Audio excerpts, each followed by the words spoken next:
Agora tá.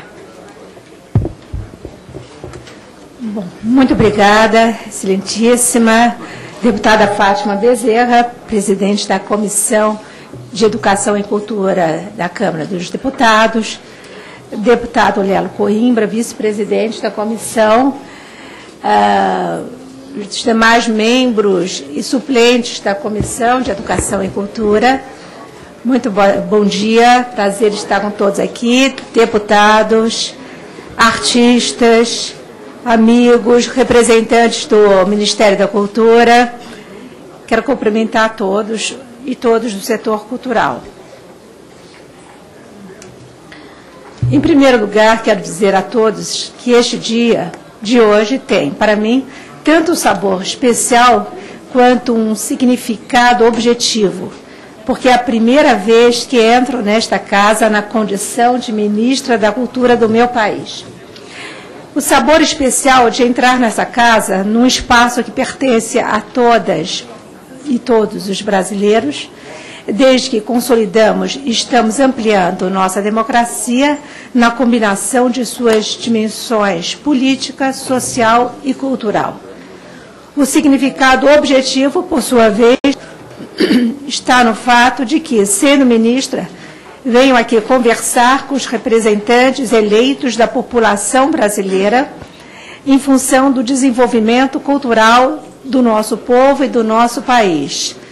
E aqui estou, neste nosso primeiro encontro, com um propósito muito claro e muito simples. Vim para dizer que o Ministério da Cultura deseja ter com a Câmara uma relação aberta e limpa, fundada no entendimento, no diálogo e na parceria. Podem parecer palavras desgastadas, mas a verdade é que as palavras só se desgastam, só se esvaziam quando as pessoas não honram seus tratos ou não cumprem seus compromissos. Não é o meu caso. Para mim, as palavras não se descolam dos seus sentidos. Acredito no que digo e cumpro o que digo. Por isso, posso falar tranquilamente de entendimento, clareza, diálogo e parceria. E que é assim que o Ministério da Cultura quer se relacionar com a Câmara, com este seu conjunto, e com cada um dos deputados e cada um das deputadas que formam esse conjunto. Vamos, então, começar pelo começo. Vamos falar da política cultural do governo da presidenta Dilma Rousseff. O que seria essa política? A primeira coisa a ser dita é que ela não nasce nem deve nascer pronta, acabada, como um sistema completo e fechado, seja em seu plano mais amplo, seja no plano do detalhe. Mas isso, por outro lado, não tem nada a ver com o improviso. Existe um balizamento, existem princípios e linhas gerais traçadas em tecido próprio.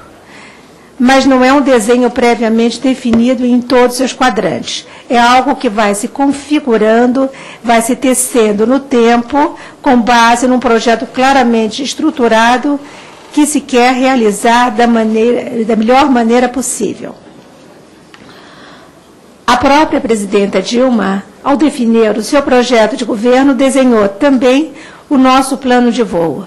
Um plano de voo, ao mesmo tempo compromissado e livre, que ela resumiu numa espécie de fórmula ou mantra: continuar e avançar. O voo é compromissado porque se trata de continuar a grande obra iniciada no governo do presidente Lula. Ao mesmo tempo, o voo é livre no sentido de que é preciso avançar em novas direções. São pontos que vem abordando já em vários discursos e entrevistas, mostrando o que estamos fazendo e pretendemos fazer nessas duas vertentes. Penso que as duas características principais da política cultural do governo do presidente Lula foram as seguintes. Primeiro, ao movimento do presidente levando o Estado a retomar sua função na sociedade. Correspondeu ao movimento do MINC de retomar o seu lugar no campo da cultura. Segundo, ao esforço geral pela inclusão social, correspondeu o empenho do MINC na inclusão cultural. Isso vai ser continuado, aperfeiçoado e ampliado. Mas há também as metas maiores do governo da presidenta Dilma, que exigem respostas e ações na dimensão da cultura.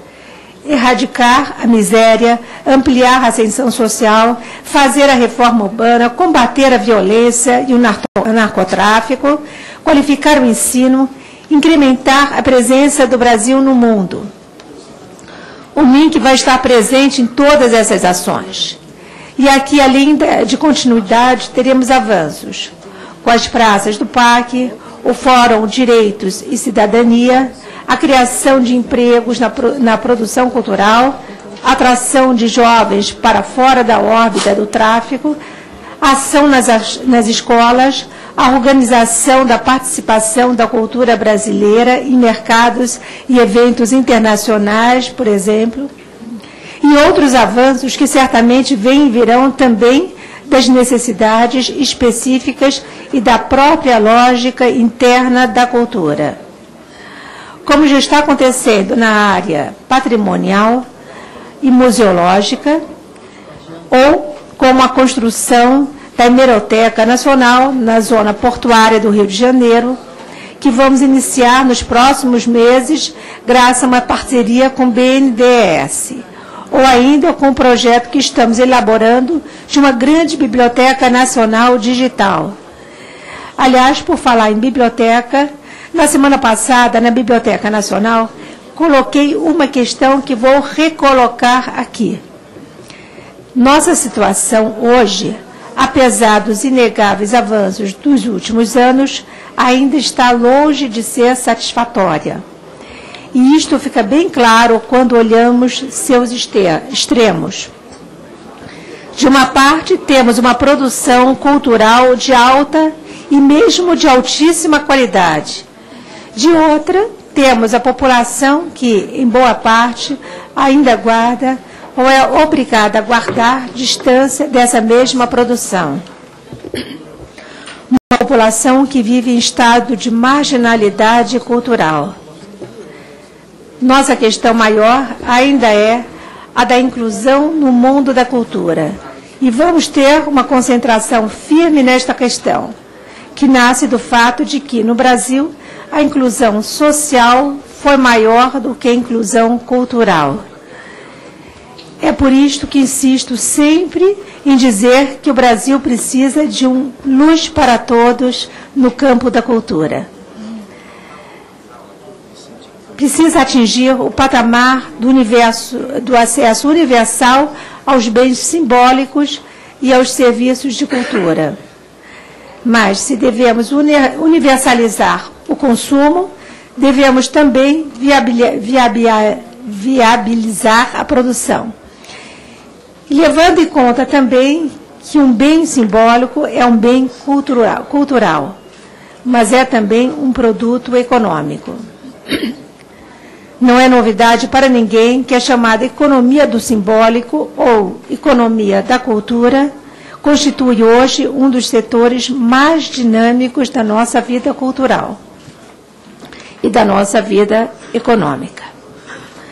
Que ela emprega milhares e milhares de pessoas em todo o país, que ela pode ajudar cidades e comunidades a se recuperar, a melhorar de vida, que ela cria trabalho e renda. Neste sentido, aliás, é que podemos também dizer que para diminuir a exclusão social é preciso aumentar a inclusão cultural. Mas isto não diz respeito somente aos mais pobres. Nesses últimos anos, o Brasil conheceu um processo de ascensão social sem precedentes em nossa história. Mas também aqui ainda persiste uma distância entre o crescimento material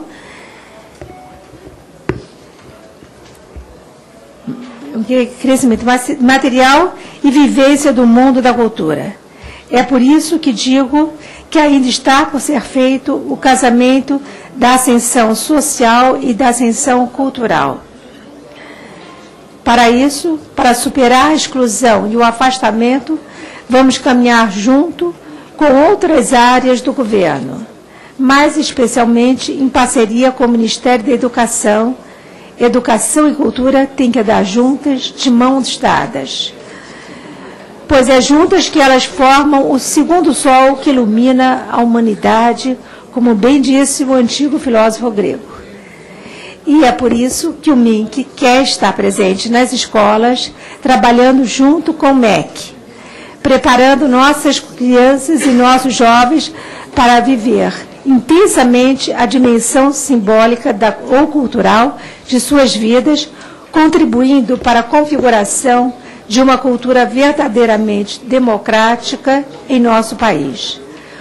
Configuração que exige de nós, para que aconteça plenamente, uma aposta total e absoluta na criação e na criatividade brasileiras. Porque, como sempre digo e repito, a criação tem que estar no centro de tudo. E aqui chegamos ao ponto central deste e de nossos futuros encontros. Para que tudo isso se realize, vamos precisar da valiosa ajuda desta casa, que vem já se articulando e se movendo com a sensibilidade e consciência nessa direção, como demonstram exemplarmente suas iniciativas para incluir o Sistema Nacional de Cultura, para estabelecer a cultura como direito social da cidadã e do cidadão, para destinar mais recursos à preservação do patrimônio brasileiro e à criação e ação culturais do país. No meu discurso de posse, por sinal, pedi ao Congresso que aprovasse o mais rápido possível o Vale Cultura, a fim de incrementar a presença de bens simbólicos na cesta de nossas trabalhadoras e de nossos trabalhadores. Vocês sabem muito bem a importância disso. O Vale Cultura será uma revolução no consumo de bens culturais do Brasil. E assim vai significar uma transformação na vida das classes populares em nosso país. Outro projeto bastante aguardado pela sociedade e produtores culturais é o Procultura, com novas propostas que visam aperfeiçoar as leis de incentivos à cultura. Defendemos também as propostas contidas na PEC 150, que destina dos orçamentos públicos um mínimo de 2% para investimento da União, 1,5% dos estados e 1% dos municípios. Aqui, todo passo é precioso. E tenho a certeza de que, nesta caminhada, o MINC vai poder contar com esta casa, com a qual deseja se manter numa comunicação clara e constante.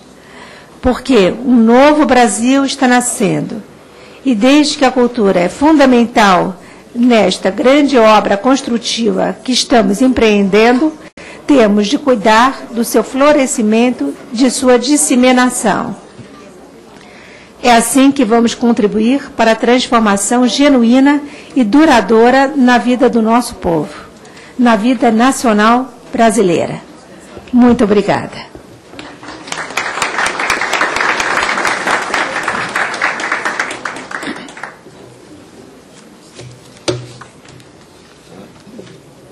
Bom, nós vamos agora passar a palavra